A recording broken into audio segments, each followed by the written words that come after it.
안녕하세요. 주식 랩소디 오늘도 여러분들과 함께합니다. 자, 오늘도 저희가 힘차게 또 다양한 소식들 전해드리도록 할게요. 본부장님과 인사 나눠보겠습니다. 네, 안녕하세요. 안녕하십니까. 반갑습니다. 네, 네. 오늘도 바쁘게 또 여러 소식들 전해주고 계신데요. 오늘 어떤 이야기들 좀 네, 나눠볼까요? 오늘은 잠깐 화면을 잠깐 보시면 오늘부터 이제 주요 뉴스는 제가 이렇게 좀 요약을 딱 해서 오, 이제 어머 이거 어떻게 만드셨어요? 손으로 만들었습니다. 와, 대단하십니다. 네, 이렇게 이제 주요 뉴스를 이렇게 한눈 하고 이제 이 와, 다 안 들어가는 것도 이제 뒤에 좀 있습니다. 이렇게 해서 한눈에 이렇게 차례로 여러분들에게 전해드릴 소식은 이렇게 차례로 해서 한눈에 주요 뉴스들을 이렇게 좋습니다. 와, 네, 오늘 그럼 6가지 뉴스. 더 있습니다. 더 있어요? 네, 좀 좋습니다. 더 있습니다. 하나하나 이렇게 해서 풀어주십시오. 이렇게 해서 이제 보시면 이제 쭉 해서 이제 먼저 드릴 뉴스를 이제 해서 이렇게 할 예정입니다. 자, 먼저 바이든이 이렇게 이제 바이든 대통령이 이제 이 미국 출생 시민권 폐지를 반대하는 입장을 일단 보이고 있습니다. 이분이 이제 얼마 안 남았는데 한 2주 남았는데 2주 남으셨어요. 2주 남으셨는데 이분이 갑자기 음, 트럼프한테 좀 반기를 드시는 갑자기 활동을 되게 열심히 하세요. 그쵸. 마지막. 아쉬우신가 네, 봐요. 아쉬우신 좀 것 같아요. 일찍 열심히 하시지. 연임을 못 해가지고. 연임을 하시려면 좀 일찍 운동을 음. 하시지. 갑자기 열심히 하셔요. 그리고 뭐 갑자기 열심히 하시고 대외 활동을 열심히 하시는데 이제 어제 저녁 우리나라 시간으로 이제 어제였는데 어제 이제 기자들과 만나는 자리가 좀 있었어요. 대외 활동 되게 열심히 하세요. 최근에 이제 열심히 하시는데 이제 그 기자들 만난 자리에서 여러 가지 이야기를 많이 하셨어요. 그러면서 이제 여기 원래는 사회보장법을 어제 이제 통과시키는 자리가 있었는데 그 자리가 이제 기사들은 대부분 이런 게 났습니다. 근데 제가 누굽니까? 이 자리에서 기자가 이 질문을 잠깐 했어요. 이 질문을 잠깐 했는데 이거를 제가 놓치지 않았습니다. 이 질문을 딱 했는데 이걸 제가 캐치했지 않습니까? 이거를 바이든이 이거 우리나라에서 이게 헌법에서 된 건데 이거를 트럼프가 뭐 이거를 안 한다고 해? 말도 안 되는 소리다. 이거 헌법에서 주장한 거를 어떻게 이거를 감히 얘기를 하느냐? 이거 넌센스다라고 이제 얘기를 하더라고요. 그러면서 이제 다시 한 번 더 물었습니다. 기자가. 그러니까 다시 한 번 더 기자가 묻더라고요. 그러니까 이제 바이든이 질문도 받지 않고 이제 가는 장면이 나왔는데 어쨌든 강력하게 반대를 하는 입장을 보였습니다. 제가 볼 때 바이든이 어쨌든 바이든은 자기가 임기 얼마 안 남았지 있는 동안 절대 하실 수 없다. 그런 입장을 2주간은 못 하겠죠. 어쨌든 네. 그 못하면서 강력하게 본인은 음, 이 트럼프와 이 부분에 대해서 강력하게 입장을 보이면서 어쨌든 이 부분에 관해서 민주당과 전체적인 입장 이 부분에 관해서는 이 시민권 제도에 대한 반대 입장을 분명하게 얘기를 하면서 그리고 이제 그 외에 그 부분에 관한 어떤 헌법적 그 근거에 대한 입장도 정확하게 밝혔습니다. 우리가 헌법적 출생권을 바꾸려는 아이디어는 완전히 잘못된 방향이다. 당시 이 나라에 태어났다면 미국의 시민의 권리를 가져야 한다라는 얘기고 출생 시민권의 근거는 미국 수정헌법 14조에 따라서 자동권으로 되는 거다. 헌법을 부정하면 안 된다. 그거는 누구도 바꿀 수 없는 것이다. 헌법을 바꾸려면 되게 복잡합니다. 그건 단순히 뭐 트럼프가 바꿀 수 있는 게 아니다. 너가 뭔데 바꾸려고 하느냐. 뭐 이런 식의 어떤 약간 그런 거고요.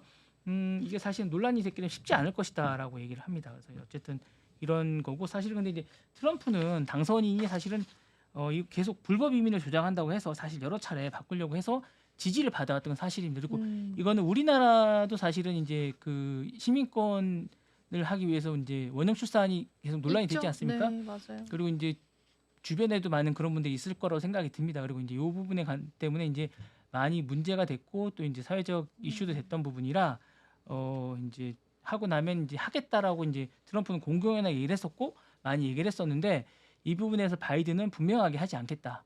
그리고 자기는 반대한다라고 얘기를 했습니다. 그래서 이 부분이 이제 또 이슈가 되고 있어서 뭐 뒤늦게 이제 분이 강력하게 또 강한 대통령의 힘을 또 보여주고 있는 듯한 느낌이 들었는데 바이든이 강한 대통령은 이뿐이 아닙니다. 또 보시면 네. 한 번 더 보시면 됩니다.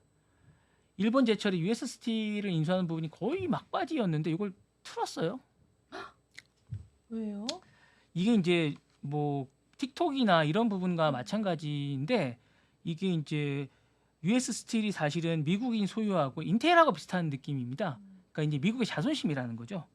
이게 국가안보와 관련된 철강이기 때문에 국가 기관 산업이기 때문에 주요 공급망과 안보와 직결된다는 거예요. 어차피 철이기 때문에 이게 어쨌든 기관 산업이기 때문에 줄 수 없다는 겁니다. 재무부 산하 외국이 어쨌든 투자 심의를 거친 결과 다시 줄 수 없다. 근데 사실 일본은 본인들이 넘어와서 이제 일본 제철이 사실은 이게 기본적으로 이제 다 넘어와서 이건 우리께 됐고 일본 제철이 기본적으로 이제 세계 1, 2위를 다투는 그런 기업이 되겠구나라고 생각했는데 이제 홍두깨를 맞은 거죠. 아닌 밤에 홍두깨를 왜 맞아서 이제 그러실까요? 갑자기 그죠?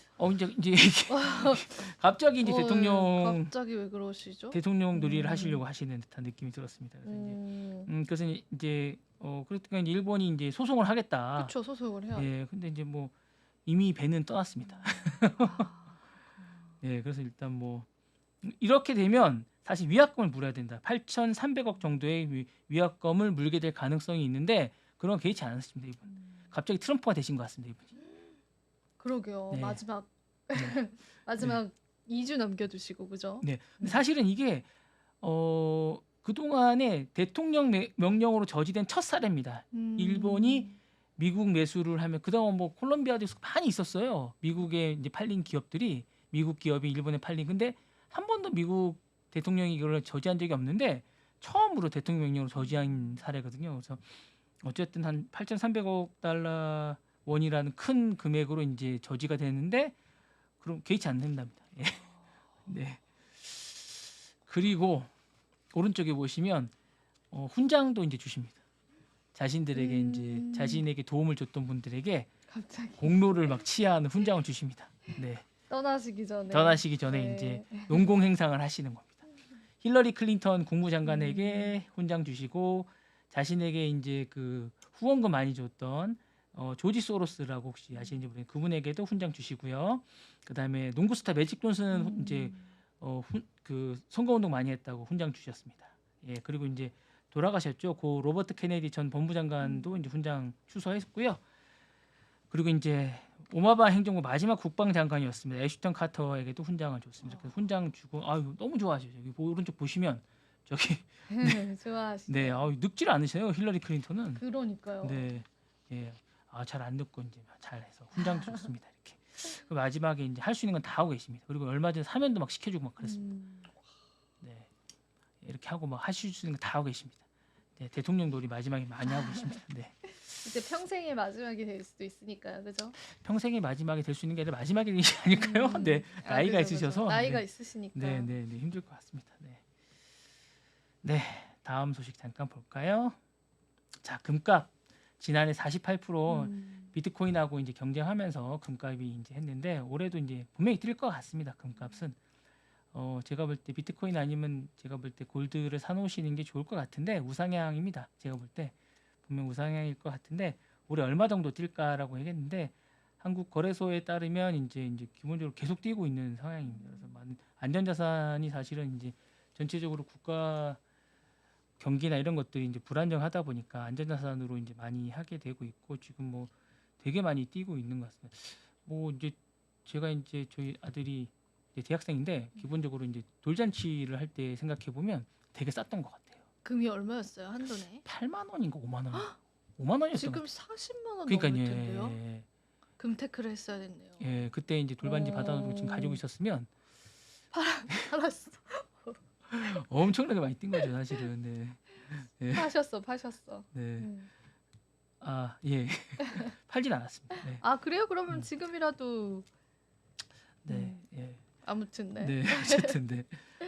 그렇게 해서 잘 했으면 좋겠는데 어쨌든 그 올해도 이제 수요가 많이 내고 그 불확실성이 랠리가 될 거라고 생각하고 특히 이제 중국 사람들이 금을 많이 좋아합니다. 그러다 보니까 이제 많이 뛰지 않을까라는 생각이 들고 우상향으로 될 거라는 전망을 많이 하고 있습니다. 그리고 이제 저가 매수 기회라고 많이들 예측을 하고 있고 특히 이제 이게 춘절되면 금을 선물하는 그런 성향이 있습니다. 중국에서는 그러다 보니까 이제 기본적으로 이제 중국이나 홍콩을 통해서 금이 되게 많이 이제 그 수입을 하거나 이제 수요를 하는 그런 것들이 높아지는 게 되고 있고요.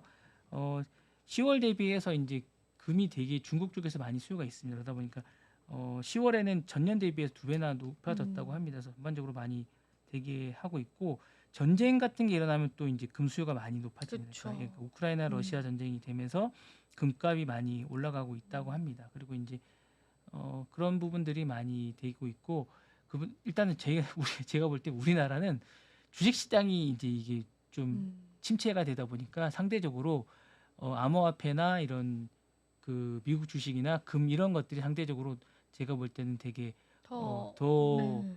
상향이 되고 있는 것 같아요. 제가 볼 때. 아무래도 제가 볼 때 빨리 주식 시장이 잘 됐으면 하는 그런 생각이 좀 있습니다. 그러니까 금값이 좀 잘 됐으면 좋겠고 국내 많은 분들도 금값에 대한 그러니까 이런 어떤 금값이나 원자재에 대한 생각 그 관심이 되게 많으신 것 같아요. 그래서 주식 랩소디에서 원자재에 대한 것들도 자주 좀 다룰 생각을 갖고 있습니다. 제가 볼 때. 왜냐하면 이런 거 기사를 쓰면 되게 관심이 많으신 것 같아요. 우리 그래요? 예 특히 금값에 대해서 관심이 되게 금은 많으시더라고요. 많으시고 예, 특히 금이 원자재니까 예, 그래서 그런 거에 대한 네. 관심이 되게 많으신 것 같아요. 그래서 이거에 대해서 좀 더 자세히 좀 다룰까 하고 있습니다. 다음 시간부터 좀 많이 다룰까 하고 있고요. 그런 부분에 대해서 좀 많이 좀 자세하게 좀 다루려고 합니다. 사이클이나 전반적인 어떤 연방 공개 시장에 관한 이런 부분들도 좀 많이 다룰까 하고 있습니다. 그래서 생각보다 많이 관심을 가지시더라고요. 이 부분에 대해서. 그래서 돌아가는 거나 이런 것들을 좀 많이 다룰까 하고 있습니다. 그래서 오늘 그래서 첫 시간이라서 이 부분에 관해서 좀 많이 알려드렸습니다. 좋습니다. 네.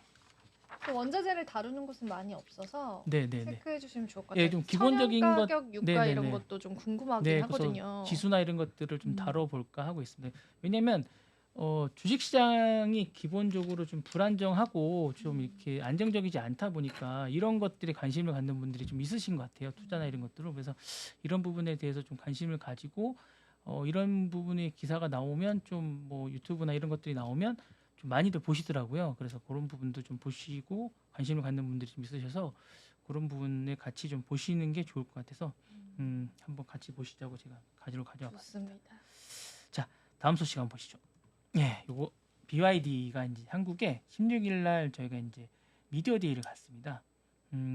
승용차 모델을 처음 공개합니다. BYD가. 근데 사실 이제 제가 얼마 전에 이제 BYD가 2024년 총 판매량이 거의 이제 따라잡았다고 이제 테슬라 짜부자 말씀을 한번 드렸었는데 한국 시장에 이제 미디어 데이 행사를 갔는데 이게 되게 의미를 가질 것 같습니다. 그러니까 BYD가 사실은 그 유럽 시장에서는 상당히 많이 테슬라와 이제 엇비슷하거나 좀 넘어서는 그런 판매량을 기록하고 있습니다. 근데 이제 기본적으로 미국 시장하고 한국 시장에서는 승용차 시장이 아직 안 와가지고 미국 시장에서는 이제 아직 진출을 못했고 이제 그 한국 시장에 승용차를 아직 런칭을 안 해서 그런데 이번에 3천만 원대, 2천만 원대, 1천만 원대 이렇게 지금 런칭을 하게 되거든요. 그래서 기본적으로 이제 시리라고 3천만 원대라는 해치백 시장하고 그다음에 이제 세단 C이고요. 그다음에 소형 SUV 아토라고 2천만 원대, 그다음에 이제 1천만 원대 이렇게 세 종류가 나옵니다. 그러니까 기본적으로 이제 제가 볼 때 세단형도 이제 3천만 원 정도밖에 안 하기 때문에 국내 어떤 이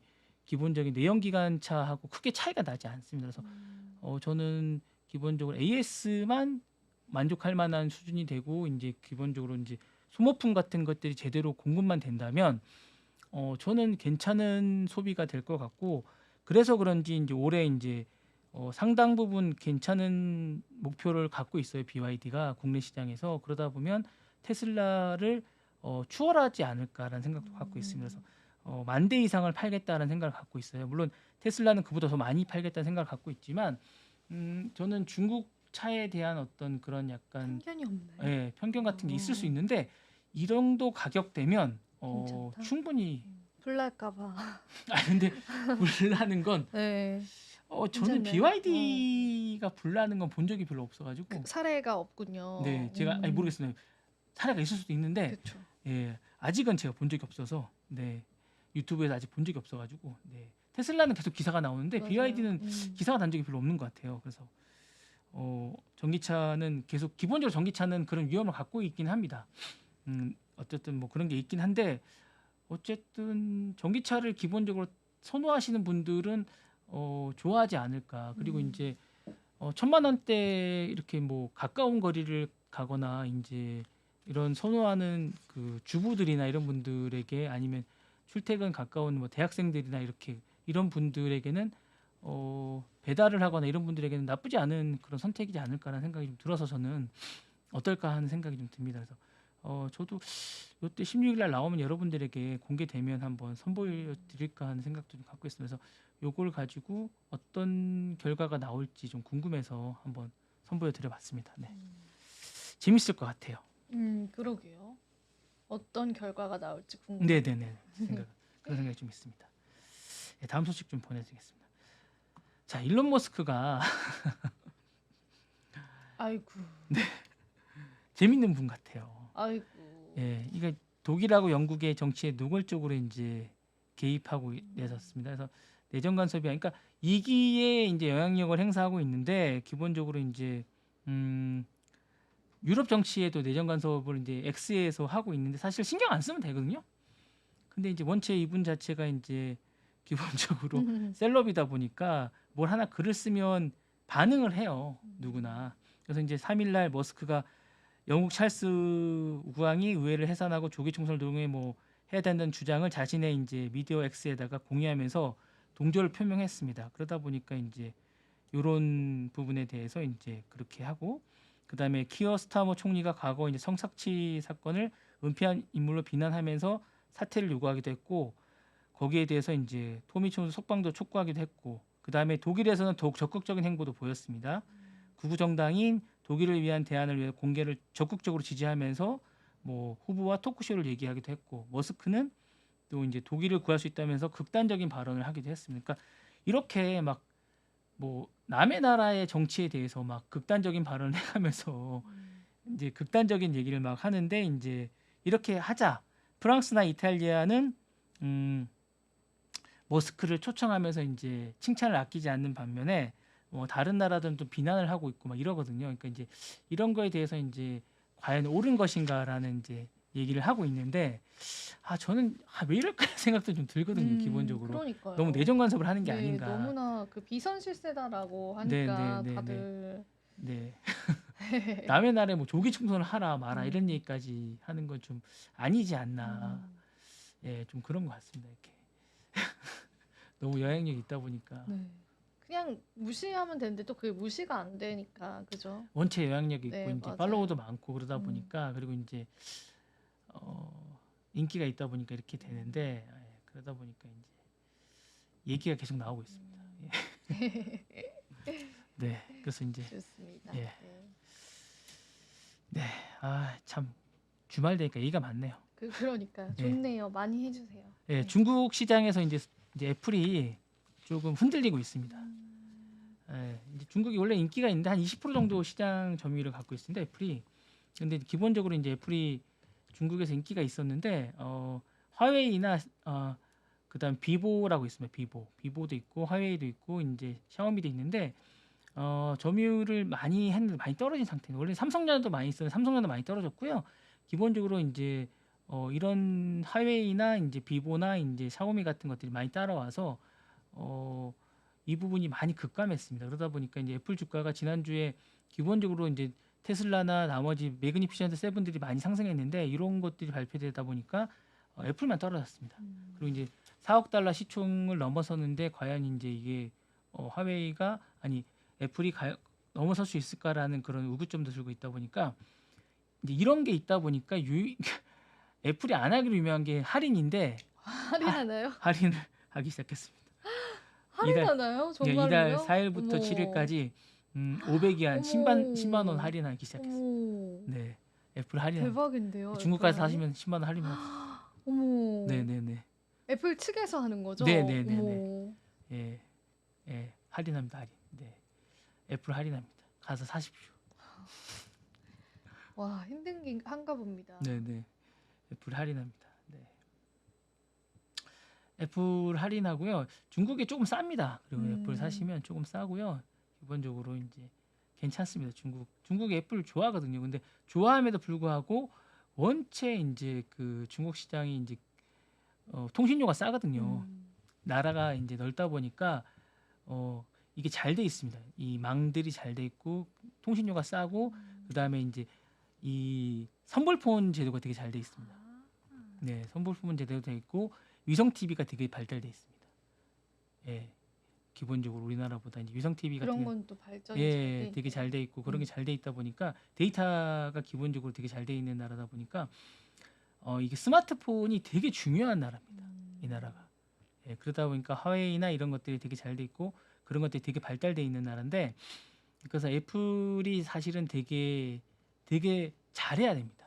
그리고 애플이 시장이 미국이 제일 크고 그다음에 큰 시장이 유럽이고 그다음에 이제 중국인데 중국 시장에 따라서 애플이 주가가 왔다 갔다 할 수 있거든요. 그래서 이제 인텔리전스 그 AI 시장도 이제 하웨이랑 같이 하거나 파트너를 이제 그쪽에서 같이 하자고 해도 어쩔 수 없이 손을 잡아야 되는 그런 상황입니다.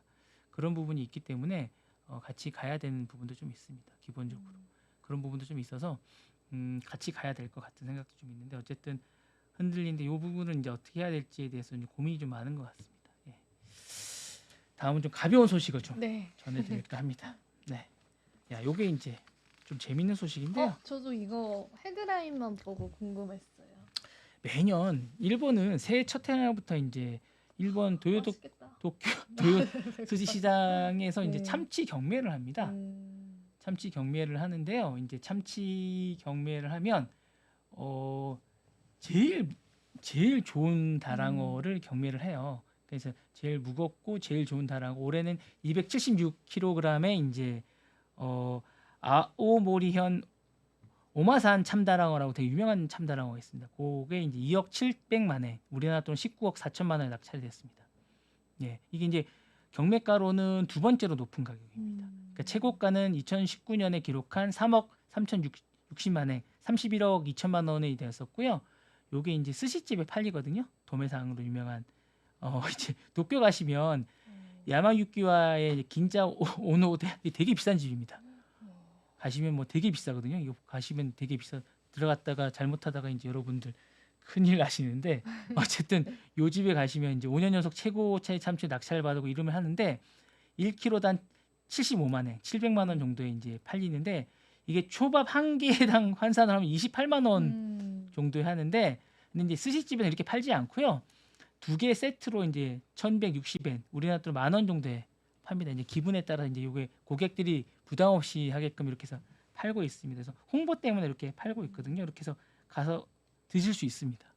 우와. 아니 근데 지금 가서 먹으면 싱싱함이 예, 사라지지 예, 예. 않을까요? 아니야, 요거 이제 보관 형태 숙성을 냉동. 잘해서 예. 요거는 원래 이제 초밥을 좋아하시는 분들이 숙성이 잘 돼서 이게 원래 숙성해야 이게 맛있잖아요. 회도. 초밥은 원래 숙성을 잘해야 돼. 한 그렇구나. 5일간 숙성해서 먹는 거라서 숙성이 잘 돼야 됩니다. 음. 이게 싱싱한 게 중요한 게 아니고요. 초밥은 숙성이 중요해요.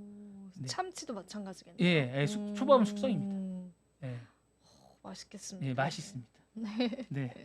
네, 낙찰받은 업체는 참치는 행운을 기원하는 물품이라면서 이제 음식을 모두 웃을 수 있게 바라는 마음으로 경매에 참여했다 그러고요. 이게 사실 이제 경매 같은 거 보시면 재밌습니다. 여기 이제 이 영상을 보시면 되게 재미있는데 사실은 이제 매년 이렇게 일본은 약간 이런 것들이 좀 재미있는 영상이나 이런 것들이 있는데 요게 이제 이렇게 진짜 이렇게 요거를 이제 직접 이렇게 회를 뜨는 장면들이 되게 인상 깊거든요. 재미있게 보시면 재밌습니다. 그래서 여기 아가미 부분 이렇게 해가지고 하는 부분이 있으면 재미있는데 다음에 제가 이제 기회가 되시면 영상을 한번 보여드리겠습니다. 네. 재밌겠네요. 네, 재미있어요. 이런 새해 일본이나 이런 데 가시면 이런 뜻깊은 행사 이런 것들이 재미있습니다. 그리고 이제 3D 여기서는 제가 내일에 모레처럼 보여드릴 텐데 3D로 성모 마리아상을 네 브라질인가 어디서 성모 마리아상을 떴더라고요. 길이 높이로 한 20m인가?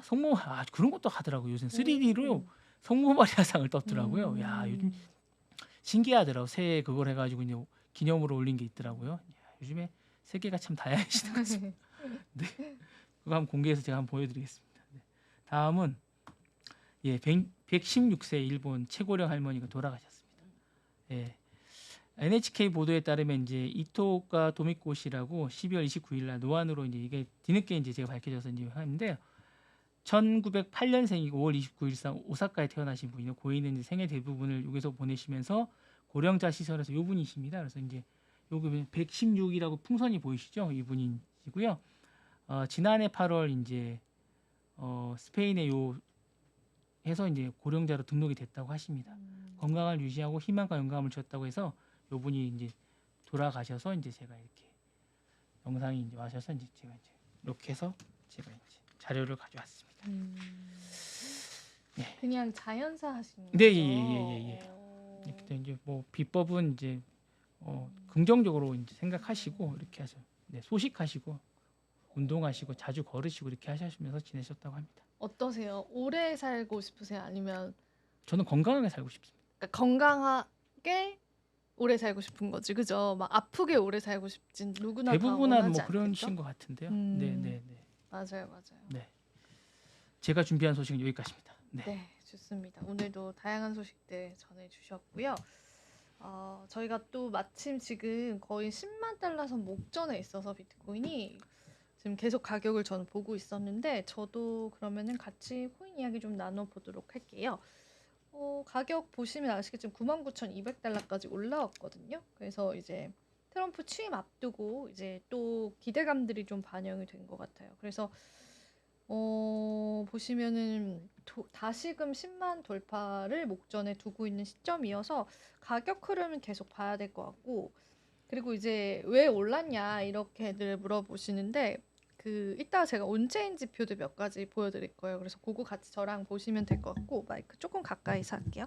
그리고 다른 코인들도 가격 보기 전에 일단 공표 탐욕 지수가 약간의 탐욕 상태로 올라왔습니다. 이게 또 중요한 지표이고 심리 지표, 투자자분들 심리 지표이다 보니까 이것도 같이 보시면 좋은데 60까지 지금 올라온 상황이고, 그리고 도미넌스도 같이 봐야겠죠. 도미넌스가 비트코인이 지금 자세히 보이지는 않는데 일단 이더리움 가격 볼게요. 이더리움도 3,600달러로 이제 일주일 기준으로. 근데 리플이 좀 많이 올랐고 테더가 또 시가총액 4위로 좀 내려왔어요. 그래서 테더 이슈는 제가 지난 시간에 미카 법안 실제로 시행이 되면서 테더한테 이제 미카 유럽 연합 측에서 뭘 요구를 했는데 그게 이제 현실적으로 그 요구를 맞추기가 쉽진 않다. 근데 만약에 유럽 연합이 이러한 가이드라인을 충족시키지 못하면 테더 퇴출이라는 그런 최악의 수도 있다 보니까 테더 쪽 시가총액이 하락한 게 리플을 좀 끌어올렸고, 마침 리플은 또 스테이블 코인을 출시를 했잖아요. 그래서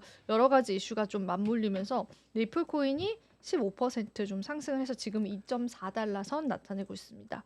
많은 분들이 3달러 갈까 이런 이야기 많이 하시더라고요. 근데 이제 뭐 지켜봐야겠죠.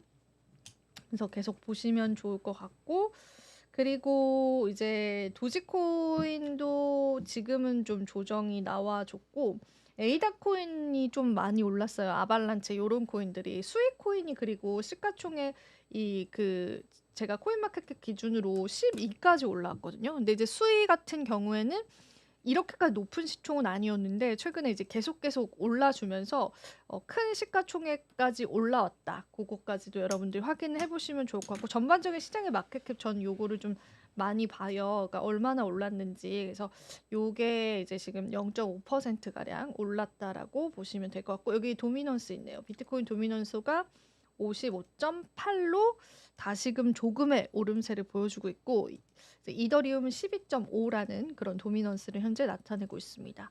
아마 비트코인이 10만을 다시 넘어가고 강세장이 다시 오면은 알트코인 쪽은 그 다음 타자가 될 수도 있어서 좀 계속 보시면 좋을 것 같고, 그리고 이제 제가 오늘의 온체인 지표도 여러 개 좀 준비를 해서 여러분들이랑 같이 이야기를 나눠보겠습니다. 이더리움 쪽으로 좋은 시그널, 나쁜 시그널 같이 있기는 해요. 근데 이더리움 쪽으로 좋은 시그널이 있어서 온체인 지표를 볼 텐데, 시장가 매수매도 비율이 상승을 했다라고 이제 온체인 지표가 나왔습니다. 이게 이제 시장가 매수매도 비율이 보시면 아시겠지만은 이게 늘어갔다라는 거는 사실상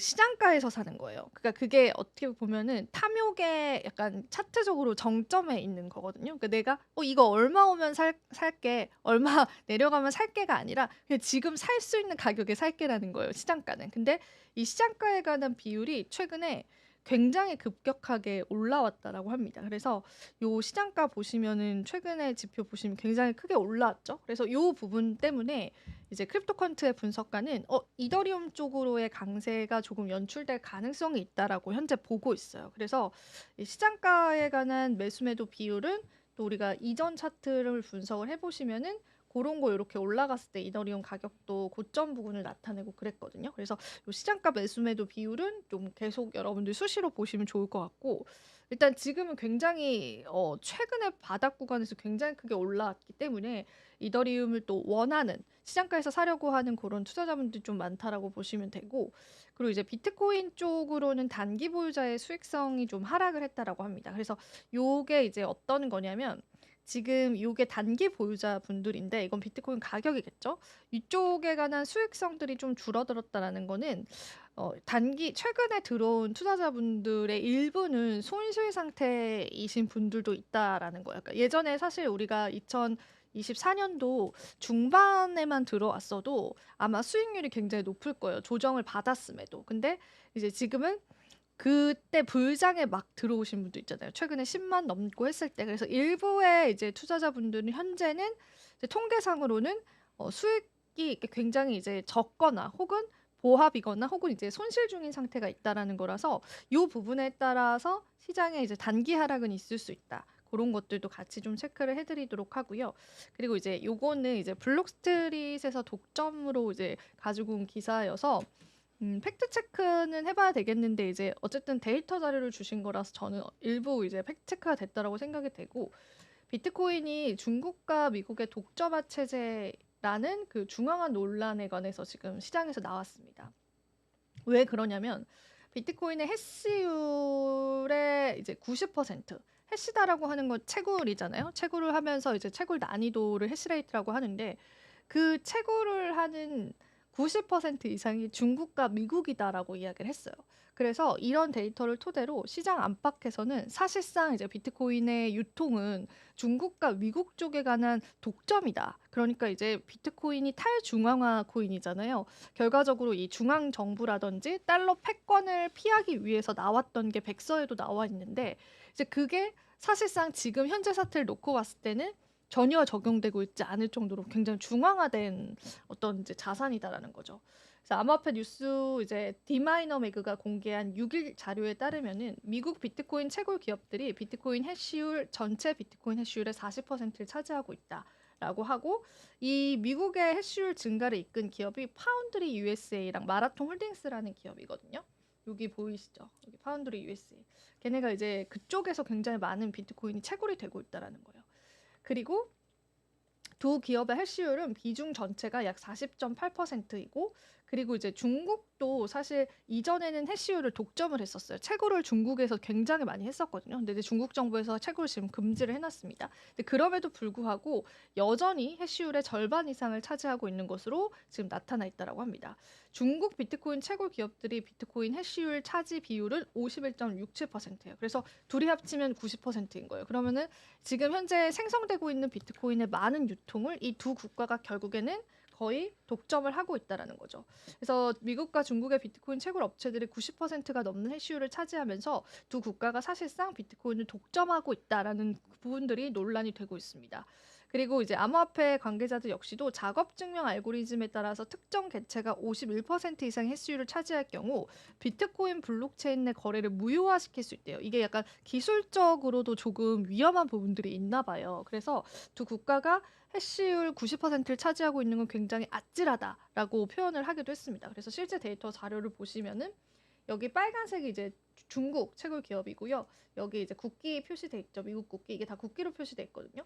보시면은 1위부터 10위까지 이제 전부 다 미국과 중국 기업인 거예요. 그래서 결과적으로 이게 이제 탈중앙화가 맞느냐 이런 의문점이 좀 제기가 되면서 최근에 또 양자 컴퓨터 나오면서도 위기론이 좀 대두가 됐었잖아요. 그래서 요 해시율 때문에 또 시장에서 중앙화 논란이 굉장히 많이 거론이 되고 있습니다. 물론 반박되는 그런 이슈들도 있었는데 이제 요 부분들이 또 비트코인 시장의 추후의 악재로 작용될 가능성도 있지는 않을까 싶어서 우리가 알고 있어야 될 내용일 것 같아서 가지고 왔어요. 그래야 우리가 조금 대응을 해볼 수 있지 않을까 싶어서 가지고 왔고 사실상 비트코인이 처음에 나왔을 때는 이제 탈중앙화를 표방을 했기 때문에 이렇게 채굴 업체들의 90%가 미국과 중국이다라고 하는 부분에 대해서는 이것에 관해서 독점 체제의 우려감이 좀 제기가 되는 겁니다. 물론 이제 중국과 미국이 힘을 합쳐서 뭐 어떻게 유통량을 조절하거나 그러진 않겠고, 이게 또 개인 기업들이기 때문에 이게 국가적인 차원에서의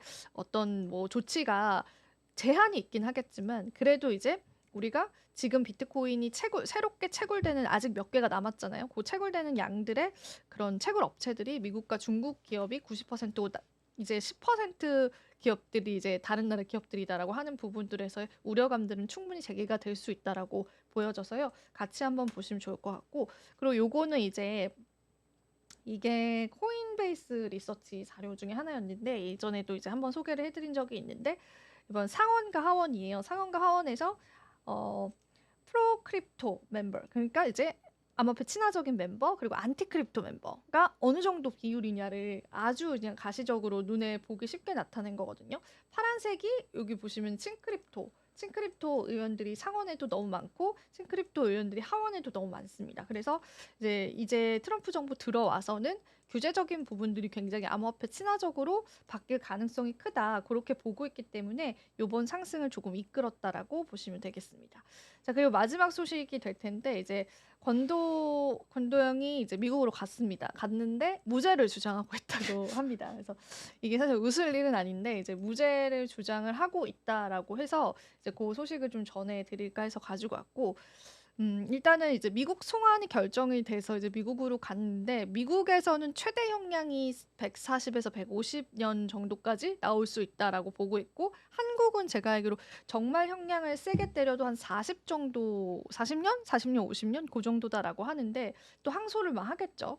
근데 이제 일단 거기 가서 나는 진짜 무죄다, 내가 이렇게 의도한 거는 아니다, 그 알고리즘을 일부러 내가 깨트린 건 아니다, 요런 이제 내용들이 지금 계속 본인이 이제 변호를 하고 있는 거예요. 근데 이제 사실은 아직 결정은 되지 않았는데, 그 테라 루나의 알고리즘이 깨졌을 당시에 그때 진짜 가격이 실시간으로 폭락을 했고, 아마 투자자분들 오래되셨던 분들은 그걸 시장에서 지켜보셨을 거예요. 근데 이제 그때 이 폭락에 대해서 의도적일 것이다라는 의문이 제기가 됐고, 그리고 이제 건도영이 또 트위터 X에다가 뭐 괜찮다 혹은 이제 수습을 할 거다 이런 글을 올려놨지만, 사실상 그가 이미 도주한 뒤였다라는 이런 정황들을 봤었을 때 이걸 이제 의도적으로 폭락을 시키거나 혹은 이제 폭락된 걸 알고 이미 이제 도망갈 준비가 다 되어 있었던 거죠. 그래서 자산도 일부 비트코인으로 다 바꿔놨고, 근데 이런 정황들을 어떻게 입증을 할 수 있느냐, 그게 또 시장에서 굉장히 중요한 것 같아요. 근데 이제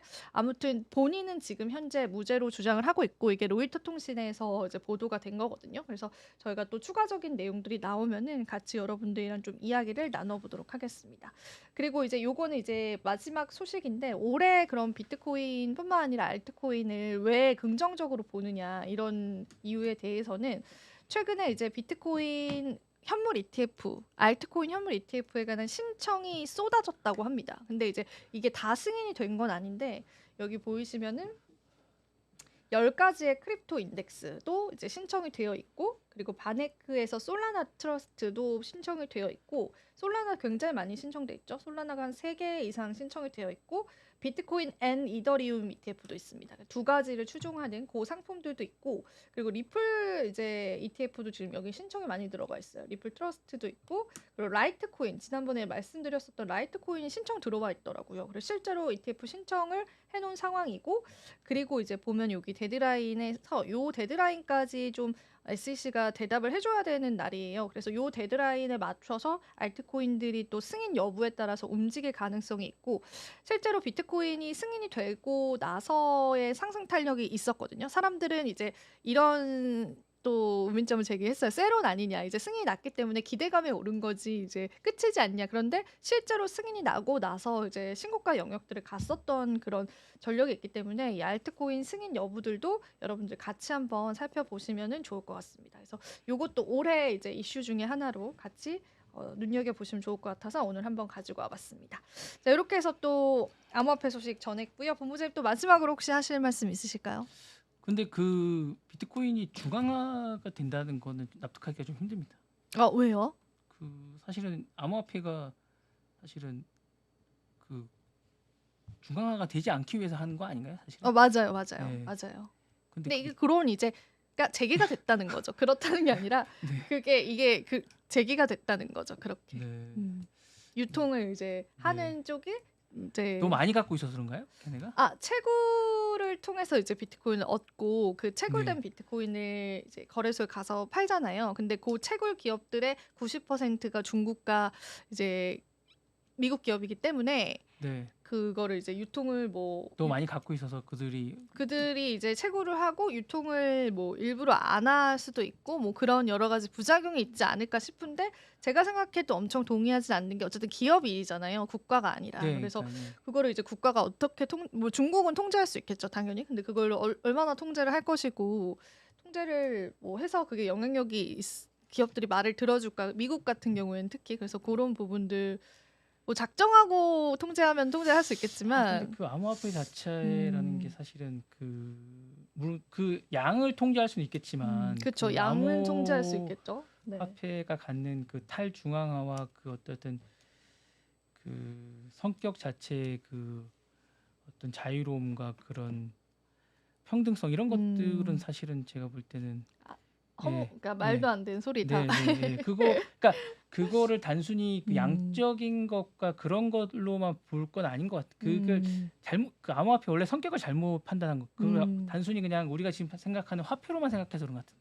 그런가 봐요. 예, 네, 그런 그렇게만 네, 보면 안 될 것 맞아요. 같은데요. 그건. 네, 예, 그래서 요거는 이제 단독 기사였고 요런 이제 네, 설이 제기가 돼서 네, 한번 이제 같이 토론을 해보자라는 느낌으로 제가 오늘 가져왔어요. 그래서 네, 오늘도 댓글 많이 달려서 개인적인 의견을 막 피력해 네. 주십시오.